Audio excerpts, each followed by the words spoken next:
एक ऐसा टॉपिक है जिस पर 2022 की काउंसलिंग में सबसे ज्यादा चर्चा होने वाली है। आप ऑलरेडी कई सारे वीडियोस देख चुके हैं और कई सारे वीडियोस देखने बाकी हैं। जी हां, बात कर रहा हूं एनएमसी बिल के उस प्रावधान के बारे में जहां पे 50% प्राइवेट कॉलेजेस की सीट सरकारी फीस पर उपलब्ध होने वाली है। यह नियम लागू हो चुका है लेकिन प्रभावशाली अभी तक नहीं हुआ है। कुछ एक स्टेट ने कवायद शुरू कर दी है इसको प्रभावी बनाने के लिए, लेकिन यह किस हद तक प्रभावी होगा यह देखना एक दूसरी बात है। मैंने भी अपने वीडियोस में आपको इस बारे में बताया था और मैंने एक वादा किया था कि कुछ इंपॉर्टेंट स्टेट्स हैं उनके बारे में बताऊंगा कि अगर यह नियम लागू हो जाता है तो फिर वहां पे कट ऑफ में क्या डिफरेंस देखने को मिलेगा। हाजिर हूं आपके सामने उत्तर प्रदेश के बारे में जानकारी लेकर। डेटा के बेसिस पे मैं आपको बताऊंगा कि अगर यह नियम प्रभावी हो जाता है तो उत्तर प्रदेश में गवर्नमेंट कॉलेजेस की कट ऑफ क्या रह सकती है, प्राइवेट कॉलेजेस की कट ऑफ क्या रह सकती है, फीस में क्या कुछ बदलाव देखने को मिल सकता है, कितने कैंडिडेट्स को कितना फायदा होगा और कितने कैंडिडेट को कितना नुकसान होगा। साथ ही यह भी बताऊंगा कि किस तरीके के बदलाव देखने को मिलेंगे और इससे बेहतर क्या कुछ किया जा सकता था। नमस्कार, मैं ओम प्रभाकर भारती, मेडिकल काउंसलर, आप सभी का स्वागत करता हूं। डेटा के बेसिस पे चलिए समझते हैं कि 2021 में जो कुछ भी हुआ, अगर वहां पे यह नियम लागू हो जाता 50% वाला, तो वहां पे क्या बदलाव आपको देखने को मिलते।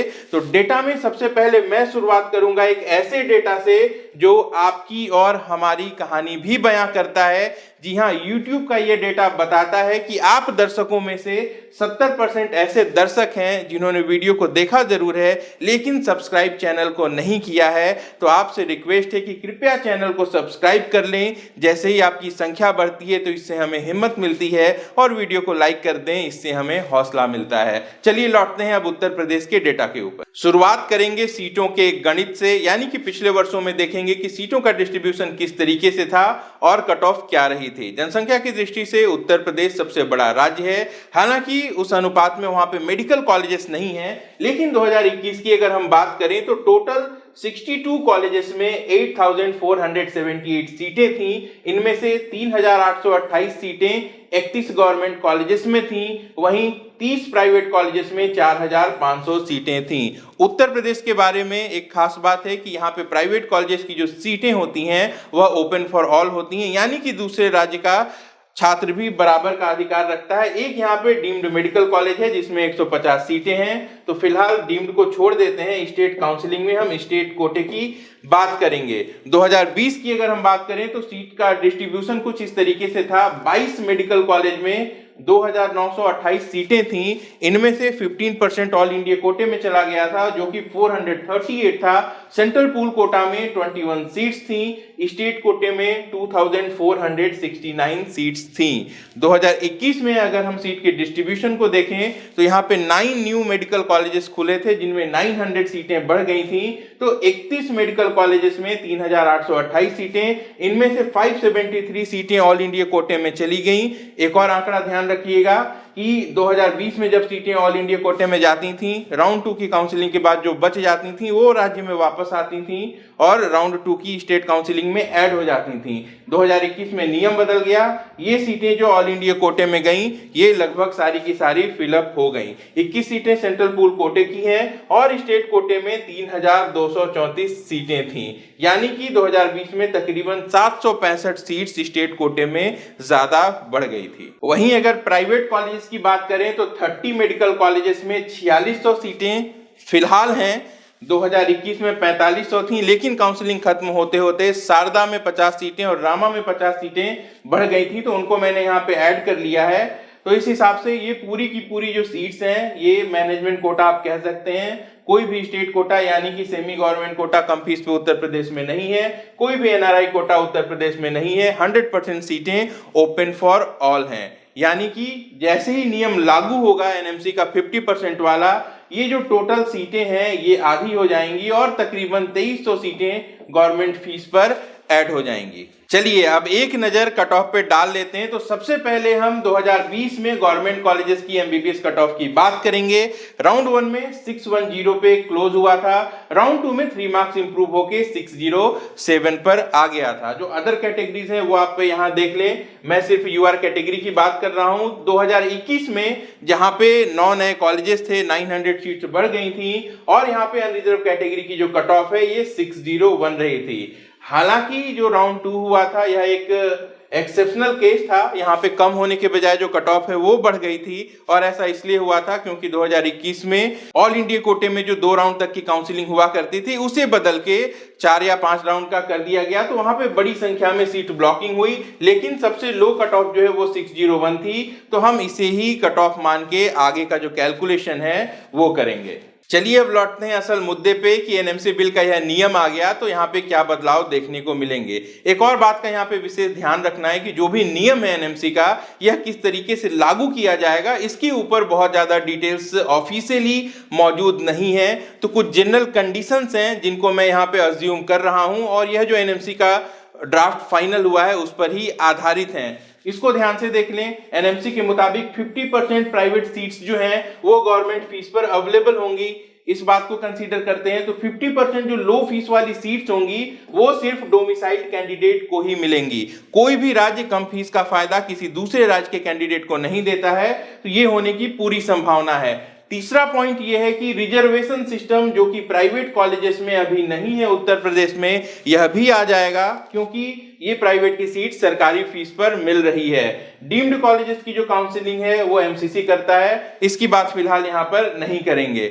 नेक्स्ट जो 50% सीट्स बच गई कॉलेजेस की यह ओपन टू ऑल रहेंगी, यानी कि दूसरे राज्य के कैंडिडेट भी यहाँ पे अप्लाई कर पाएंगे। इसको ध्यान में रखते हुए सीट मैट्रिक्स अब कुछ इस तरीके से निकल के सामने आ रही है कि ऑलरेडी 2021 में 3234 सीटें अवेलेबल थीं, 4600 सीटें प्राइवेट कॉलेजेस की थीं। उनको अगर हम आधी कर देते हैं तो 2300 सीट्स यहाँ पे ऐड हो जाएंगी, यानी कि कुल मिला के 5534 सीट्स ऐसी होंगी जो कि गवर्नमेंट फीस पे उत्तर प्रदेश में अवेलेबल होंगी। अब चलिए देखते हैं इसका कट ऑफ पर क्या असर पड़ेगा। फिलहाल 2022 का रिजल्ट नहीं आया है तो किस स्कोर पे क्या रैंक होगा यह जानकारी हमारे पास नहीं है। तो 2021 में अगर यह नियम लागू हुआ होता तो वहां पे क्या चेंजेस देखने को मिलते, हम यही प्रेडिक्ट करके आपको यहां पर बताने वाले हैं। तो जो कट ऑफ रही थी 2021 में गवर्नमेंट कॉलेज की वह 601 रही थी। सीटें बढ़ गई, नया नियम आ गया, 50% प्राइवेट की सीटें वहां पे जुड़ गई।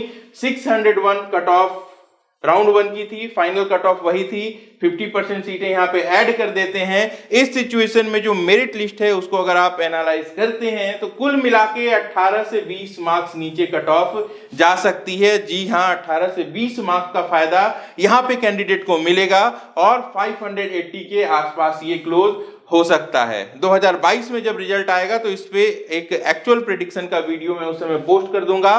फिलहाल इसको 2021 से कोरिलेट करके देखें। यह नियम अगर लागू हो जाता तो जो कट ऑफ है वो 580 के पास चली जाती अनरिजर्व कैटेगरी के लिए। जो दूसरी कैटेगरीज हैं उनमें 20 मार्क्स से ज्यादा का भी इंप्रूवमेंट मिलता, खासकर एससी एसटी कैटेगरीज में। ओबीसी और ईडब्ल्यूएस की बात करें तो वहां पे भी आपको 18 से 20 मार्क्स का ही डिफरेंस देखने को मिलता। तो ये नियमों के आधार पे जो सीटों के आंकड़े हैं उनके आधार पे ये प्रेडिक्शंस सामने आ रही हैं। ऐसे सभी कैंडिडेट जिनका 580 से ज्यादा का स्कोर होगा वो सब सेफ होंगे, या तो सरकारी कॉलेज या फिर प्राइवेट कॉलेज सरकारी फीस पे उन्हें आसानी से मिल जाएगा। अब इसका रिवर्स इंपैक्ट देखते हैं, दूसरा पहलू देखते हैं उन कैंडिडेट्स का क्या जो कि सरकारी कॉलेजेस से चूक जाएंगे। मान लीजिए उनके 550 स्कोर हैं तो उनके लिए क्या ऑप्शंस हैं, 500 स्कोर है तो उनके लिए क्या ऑप्शंस हैं, 450 है वो क्या करेंगे, 400 वाले, 350 वाले, 200 वाले, या फिर जो जस्ट क्वालिफाइड हैं 150 स्कोर वाले, उनके लिए क्या ऑप्शन निकल के सामने आएगा। प्राइवेट कॉलेज में एडमिशन लेना हो तो उत्तर प्रदेश की चर्चा कई बातों के लिए होती है। एक बड़ी वजह मैं बता चुका हूं कि सबसे ज्यादा ओपन सीट यहां पर हुआ करती हैं, इसकी वजह से। दूसरी बड़ी वजह कि पिछले कुछ सालों का अगर हम आंकड़ा देखें तो काफी कम कट ऑफ पे यहां पे सीट्स मिली है और जो फीस है वह भी कम प्रतीत होती है। हालांकि इस बात के लिए भी उत्तर प्रदेश काफी ज्यादा बदनाम रहा है कि अगर यहाँ पे फीस पे सरकार नियंत्रण करती है तो कभी 6 से 7 लाख रुपए हॉस्टल के वसूले जाते हैं, कभी हॉस्टल पे नियंत्रण बढ़ता है तो फिर वो मेस चार्जेस के रूप में वसूले जाते हैं या फिर किसी दूसरे अन्य माध्यम से। लेकिन कुल मिला के इस बात का निष्कर्ष बस यही निकलता है कि एक तनातनी है कॉलेज मैनेजमेंट और सरकार के बीच में फीस फिक्सेशन को लेकर। फीस तो सरकार तय कर देती है, लेकिन कॉलेजेस को लगता है कहीं ना कहीं वो घाटे में है, तो वो कई तरीके से पैसों की उगाही करते हैं और इसका जो भुगतान है वह छात्रों को उठाना पड़ता है। तो एक बात तो समझ लें कि एनएमसी भले ही अपने बिल में यह बात लिखती हो कि जो कॉलेजेस हैं वो नो प्रॉफिट नो लॉस पर चलेंगे, बट वाकई में यह संभव नहीं है। यह बात बहुत अच्छी तरीके से आप भी समझते हैं, मैं भी समझता हूं। तो यह तो नहीं होने वाला। अगर 50% सीट पे कॉलेजेस को नुकसान हो रहा है तो इसकी रिकवरी वो बाकी के 50% सीट से जरूर करना चाहेंगे। ऐसी परिस्थिति में यहाँ पे आप 2021 का फीस स्ट्रक्चर देख सकते हैं। उत्तर प्रदेश का ये ईयरली फीस है और यहाँ पे मैंने एक पैकेज बनाया था टेलीग्राम चैनल पे, ये सारा डिटेल्स आपको मिल जाएगा 2021 में कॉलेज का पैकेज क्या था। और यहाँ पे मैं यह अज्यूम कर रहा हूं कि अगर कॉलेजेस अपने घाटे को पूरा रिकवर ना करें, बस कम कर लें, यानी कि जो आधी बची हुई सीट है उसको डबल ना करके अगर वो 1.5 गुना कर दें, तो कुछ इस तरीके की फीस निकल के सामने आती है। इनमें अगर आप एवरेज देखेंगे तो नॉन माइनॉरिटी कॉलेजेस की जो फीस है यह 17 से 18 लाख रुपए के बीच हो जाएगी। वर्तमान में ये 11 से 12 लाख रुपए है। अगर 1.5 गुना कॉलेजेस बढ़ा देते हैं तो यह फीस बढ़ के 17 से 18 लाख रुपए हो जाएगी। लेकिन अगर कॉलेजेस को लगा कि उनको और भी ज्यादा घाटा हो रहा है, या फिर आप यूं कह लें कि अगर उनके बस में हुआ, अगर वो बढ़ा पाए, तो वो इसे इंटू 2 कर देंगे, यानी कि 2 गुना ज्यादा बढ़ा देंगे। इस कंडीशन में जो एवरेज फीस आपके सामने निकल के आएगी वह 22 से 24 लाख रुपए पर ईयर की होगी। इससे ज्यादा भी हो सकती है, लेकिन 20 लाख रुपए प्रतिवर्ष का जो आंकड़ा है वह जरूर क्रॉस कर जाएगा। आइए अब समझते हैं कि अगर यह नियम प्रभावशाली हो जाता है तो आसान भाषा में इसका मेजर इंपैक्ट क्या पड़ने वाला है। सबसे पहले 2300 जो डोमिसाइल कैंडिडेट होंगे इनको फायदा होगा, यह कम फीस पे पढ़ाई कर पाएंगे। बाकी के जो बचे हुए 2300 डोमिसाइल कैंडिडेट हैं या फिर जो दूसरे राज्यों से आके यहाँ एडमिशन लेते थे, इनको नुकसान उठाना पड़ेगा, क्योंकि कॉलेज की फीस वहां पे बहुत ज्यादा हाई देखने को मिलेगी और कॉलेजेस किसी भी हाल में नुकसान नहीं उठाएंगे, यह तय बात है। ऐसे कैंडिडेट जिनका स्कोर 570 से 580 होगा, यह सरकारी फीस पे यानी कि 30 से 35 हजार रुपए पर ईयर की फीस पे एमबीबीएस का कोर्स कर पाएंगे। लेकिन ऐसे कैंडिडेट जिनका स्कोर इससे कम होगा, यानी कि 500 से लेके 150 तक के कैंडिडेट, 500 प्लस के जो भी कैंडिडेट होंगे, हो सकता है इनको किसी दूसरे राज्य में कम बजट का कोई कॉलेज मिल जाए। लेकिन एक आमतौर पे देखा जाए तो 150 से 500 के बीच के कैंडिडेट, उनके लिए बहुत ज्यादा मुश्किलें यहाँ पे देखने को मिलेंगी, क्योंकि मेहनत करके उन्होंने जो भी स्कोर किया है, 500 हो, 450 हो, 400 हो, 300 हो या फिर 150 हो, उनकी मेहनत का जो फल है वो देखने को नहीं मिलेगा। सबके लिए जो बजट है वो एक समान होगा, 1.25 करोड़ हो सकता है, 1.5 करोड़ हो सकता है, लेकिन 1 करोड़ से कम नहीं होगा। इस बात की बहुत ही प्रबल संभावना है। इस तरीके से एक बड़ा डिसबैलेंस उभरता हुआ यहाँ पर दिखाई दे रहा है, क्योंकि मैं ये जानता हूं, आप सब कैंडिडेट मुझसे बताते हैं कि आप में से ही कई सारे ऐसे कैंडिडेट्स हैं जिनको इंटरमीडिएट में बहुत अच्छा स्कोर मिला है। 80%, 90%, 95% स्कोरिंग वाले कैंडिडेट्स भी हैं। जब वो मॉक टेस्ट देते हैं घर पे बैठ के, तो वहां पे उनको 600-700 मार्क्स आते हैं। लेकिन जब एग्जामिनेशन हॉल में जाते हैं तो वहां जो प्रेशर होता है साइकोलॉजिकल, वो बियर नहीं हो पाता और वहां पे उनका स्कोर कम हो जाता है। बार बार प्रयास करने पर भी इंप्रूवमेंट नहीं आती है। ऐसे सभी कैंडिडेट्स को बहुत ज्यादा नुकसान झेलना पड़ेगा। और अगर यही स्थिति दूसरे सभी राज्यों में हो जाती है, यानी कि यह पूर्णतः दूसरे सभी राज्यों में प्रभावशाली हो जाता है, तो जो total number of open seats हुआ करती थी वो बहुत ही ज्यादा कम हो जाएंगी और जो बजट है वो बहुत ही ज्यादा हायर साइड में देखने को मिलेगा। कुल मिला के कुछ ऐसी सिचुएशन बनेगी कि अगर सरकारी कॉलेज यानी कि सरकारी फीस वाली सीट से चूक गए तो जो बजट अभी 50 लाख रुपए से मिनिमम शुरू होता है वह 1 करोड़ रुपए से शुरू होगा। सरकार को इसके बारे में और कुछ बेहतर सोचना चाहिए था। अभी तक यह भी बात स्पष्ट नहीं हुई है कि कॉलेजेस सरकार की बात को क्यों मानेंगे और वो इसको किस तरीके से टैकल करने वाले हैं। अगर सरकार उनको सब्सिडी दे दे तो ये और बात होगी, लेकिन कॉलेज अपना नुकसान उठा के इस नियम को मान लें और कुछ किसी भी तरीके का वो विरोध न करें, इस बात की संभावना बहुत कम लगती है। हालांकि सरकार चाहती तो इसमें कुछ और इंप्रूवमेंट की जा सकती थी। एक मेरा सजेशन है, अगर पसंद आए तो लाइक जरूर करिएगा और अपने विचार भी मुझे बताइएगा। मैं एक एग्जाम्पल के तौर पे ले रहा हूं कि एक उत्तर प्रदेश का कॉलेज जहां पे 100 सीट्स का इंटेक है और जो फीस है वो 12 लाख रुपए पर ईयर की है, तो 100 सीट से जो कॉलेज की इनकम है वह लगभग 12 करोड़ रुपए है। अगर सरकार इसको कुछ इस तरीके से बांट दे कि शुरुआत की जो 20 सीटें हैं उनके लिए 2 लाख रुपए पर ईयर की फीस कर दे, बहुत बड़ा अमाउंट नहीं है, लोन भी मिल जाता है, तो इस तरीके से जो कॉलेज के पास इनकम इन 20 सीट से पहुंचेगी वो 40 लाख रुपए की होगी। जो कट ऑफ होगी, ऐसे कॉलेजेस जो कि सरकारी फीस से चूक जाएंगे, यानी कि 550 प्लस वाले कैंडिडेट इसका फायदा यहां पे उठा सकते हैं। अगली जो 20 सीट होगी उसकी फीस 6 लाख रुपए रखी जा सकती है। इससे कॉलेज को 1.2 करोड़ रुपए पहुंचेंगे। 500 प्लस तक के कैंडिडेट को यहां पे ये सीट मिल सकती है। अगली 20 सीट के लिए जो फीस है उसको 12 लाख रुपए किया जा सकता है। 2.4 करोड़ रुपए इससे कॉलेज के पास पहुंचेंगे। 450 तक के कैंडिडेट्स को ये सीट मिल सकती है, जैसा कि अदर स्टेट में भी होता है। इस स्कोर पे, इस बजट के हिसाब से मैंने डेटा तैयार किया है। अगली 20 सीट के लिए 18 लाख रुपए रखे जा सकते हैं। इससे कॉलेज के पास 3.6 करोड़ रुपए पहुंचेंगे और यहाँ पे 250 तक के कैंडिडेट को एडमिशन मिलने की संभावना रहेगी। और जो अंतिम 20 सीटें हैं इनको चाहे तो 22 लाख के करीब रख ले कॉलेज, इससे 4.4 करोड़ होगा। और जो जस्ट क्वालिफाइड हैं और पैसे की दिक्कत नहीं है उनके लिए भी यहाँ पे बराबर का मौका मिल सकता है। कुल मिला के देखें तो 12 करोड़ इस परिस्थिति में भी कॉलेज के पास पहुंच रहे हैं और जितने भी कैंडिडेट हैं सबके लिए यहाँ पे कुछ न कुछ ऑप्शन है। अगर मेरिट अच्छी है तो सरकारी फीस पे पढ़ेंगे, किसी कारण से मेरिट में नहीं आ रहे हैं, पैसे की दिक्कत नहीं है, तो फिर ज्यादा फीस देके भी वो एडमिशन ले पाएंगे। तो कुछ इस तरीके के नियम होते कि ये चीजें बैलेंस होती तो अच्छा होता। फिलहाल जिस तरफ ये नियम इशारा कर रहा है वह निश्चित रूप से डराने वाला है। अब आप में से कई सारे लोग ऐसे हो सकते हैं जिनके मन में ये ख्याल आएगा कि क्या 18 से 22 लाख रुपए की फीस किसी कॉलेज को मिल सकती है। तो इस बारे में बताना चाहूंगा कि डीम्ड यूनिवर्सिटीज जितनी है यहाँ पे औसतन की फीस 18-20 लाख रुपए से ज्यादा है। 25,75,000 रुपए पर ईयर तक की फीस है, ईयरली इंक्रीमेंट भी है। तो यह कोई बड़ी बात नहीं है। जिस तरीके की डिमांड है हमारे यहाँ पर, ऐसा होता है कि देने वाले लोग हैं, इसी वजह से कहीं ना कहीं प्रेरणा मिलती है कॉलेजेस को और वो अपनी फीस बढ़ाते रहते हैं। एक और एग्जांपल 2021 में जब काउंसलिंग का अंतिम चरण चल रहा था तब देखने को मिला था वेस्ट बंगाल से, जहां की साधारण और कुछ साधारण से भी निम्न स्तर के कॉलेजेस हैं जिनकी फीस 20 से 22 लाख रुपए पर ईयर की है। उनको काफी पैसे मिले। अगर इसको आप 4.5 से मल्टीप्लाई करते हैं तो 99 लाख ही होता है, लेकिन 1.5 करोड़ तक का बजट वहां से सामने आया था। तो जाहिर सी बात है कि अगर लोग दे रहे हैं तो कॉलेजेस वाले ले रहे हैं। जो भी बजट तय होता है वह डिमांड वर्सेस सप्लाई पर ही तय होता है।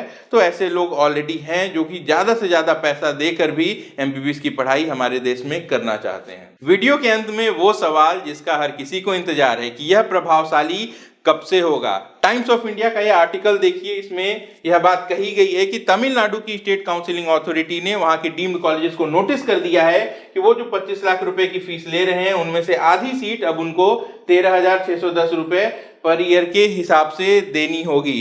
प्राइवेट कॉलेजेस की अगर हम बात करें तो तमिलनाडु में जितने भी प्राइवेट कॉलेजेस हैं उनमें से 50% सीट वहां के डोमिसाइल कैंडिडेट को 4 लाख पर ईयर की फीस पे मिलती है। तो वहां पे कोई बहुत बड़ा बदलाव देखने को नहीं मिलेगा।